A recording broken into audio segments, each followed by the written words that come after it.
জীব সেবার মাধ্যমেই স্রষ্টাকে উপলব্ধি করা যায়। জীবের মধ্যেই ভগবান আত্মারূপে অবস্থান করছেন।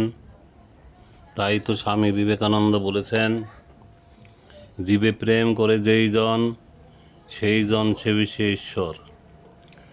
স্রষ্টার প্রতিটি সৃষ্টিকে ভালোবাসার মাধ্যমেই তার আনুকূল্য লাভ করা যায়।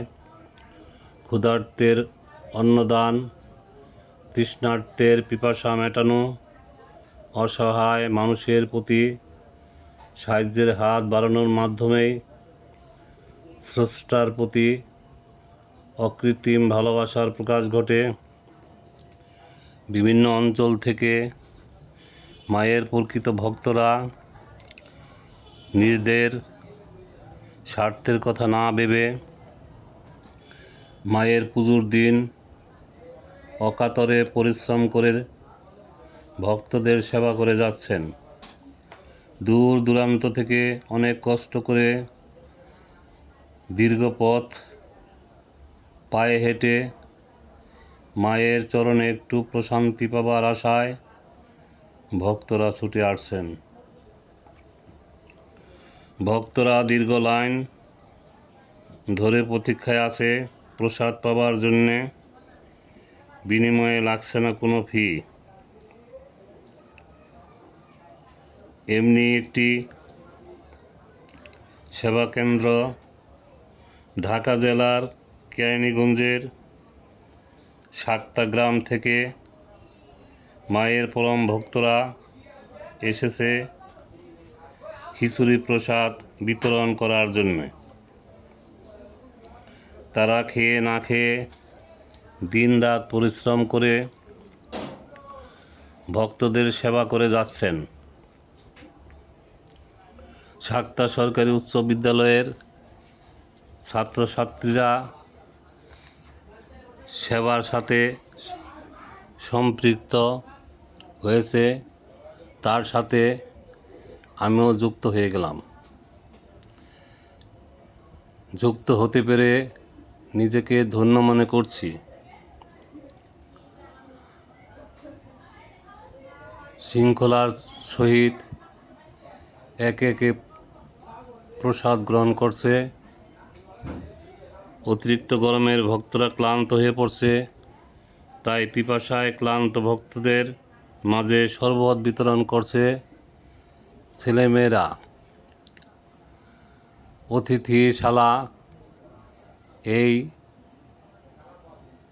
সেবা কেন্দ্রে প্রসাদ একটু দেরি হবে। এখানে শরবত পান করাচ্ছেন।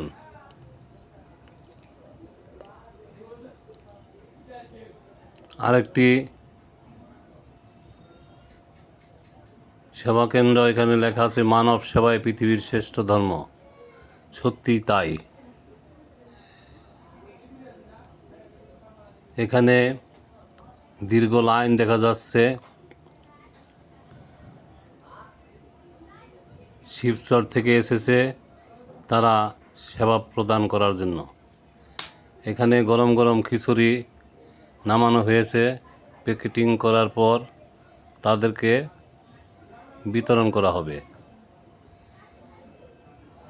এর জন্য ভক্তরা প্রতীক্ষায় আছে। প্রবাস কল্যাণ নামে আরেকটি সেবা কেন্দ্র, এখানে প্রসাদ বিতরণ করা হচ্ছে।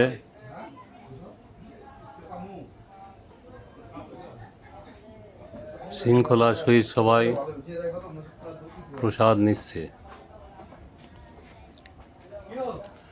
জল সেবা নিন ও এই স্লোগানে আরেকটি সেবা কেন্দ্র হাসারা থেকে তারা এসেছে শরবত পান করাচ্ছেন। সবাই পানি পিপাসায় ক্লান্ত, তাই শরবত পেয়ে মহা খুশি।